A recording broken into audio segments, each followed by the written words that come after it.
5 things to remember. The first thing to remember is God knows you. He knows you. This is written by David. He says, "Oh Lord, you have searched me and known me. You know when I sit down and when I rise up. You perceive my thoughts from afar. You discern my going out and my lying down. You're familiar with all my ways. Before a word is on my tongue, you know it completely. Oh Lord," literally Yahweh, Jehovah, "you hem me in, behind and before. You've laid your hand upon me. Such knowledge is too wonderful for me. It's too lofty for me to attain."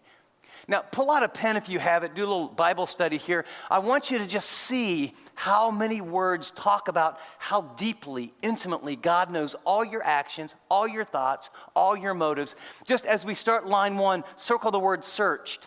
Then the next one, circle the word know me. Then circle the word know on the first line. Go to line 2, perceive, circle that. Go to the next line, discern, circle that. And then go to the end, he's familiar, circle that. To the next line you go, it says you know it completely, circle you know. To the next line, you hem me in. So picture God's before, he's behind you. And then put a line under, laid your hand upon me. This word is used for God when he puts his hand of favor upon someone. What he says in this passage, and by the way, the word know here is not a word of intellectual cognitive knowledge. It's not a factual knowledge like there's this deist, impersonal God who knows all things and there's this huge database someplace and he knows everything about every person. That's not the picture. This is the picture of a very personal covenant God. And he uses it's a literary term called a merism. When I sit down, when I rise up, that's all your activities. All of your thoughts, all of your motives. He gives you this picture from beginning when you get up to when you go to bed. When you have a thought that's germinating, even before it comes out of your mouth, he knows it. Now think of this. God personally, intimately knows every thought, every action, every dream. He knows your past. He knows what frustrates you. He knows where you're most tempted. He knows where you're vulnerable. He knows the private thoughts that not even your best friend or your mate has ever heard. He knows your deepest fears. He knows you more than you know yourself. So here's the application. You are understood by God. What you do, why you do it, when you do it, how you do it, what you currently are frustrated by, what makes you crazy, the past that has your regrets, the fears that dominate your future, he completely knows you. And here's the thing, he understands. See, sometimes we feel like a nobody, and what we don't understand is God has a really big agenda.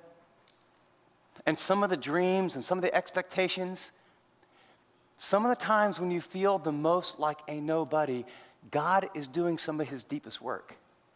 When you feel that, I have to tell you, during those 2 years, I talked to God a lot. I talked to God a lot about this and about that and how come about this and this is what I really want. And what was happening is he was weaning me from my personal agendas and my stuff and my arrogance and my pride that this will make me a someone. That I can't be in this little church. I got to be in a big church.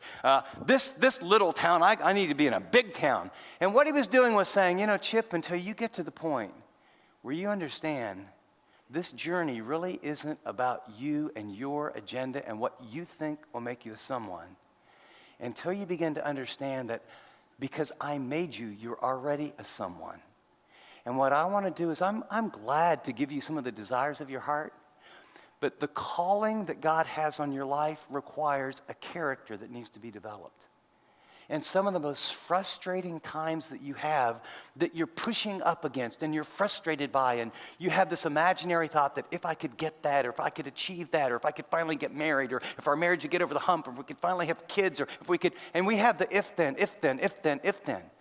Well, just look in the rearview mirror. How many of the old If I had this, then, wow, everything would be great. Did that work?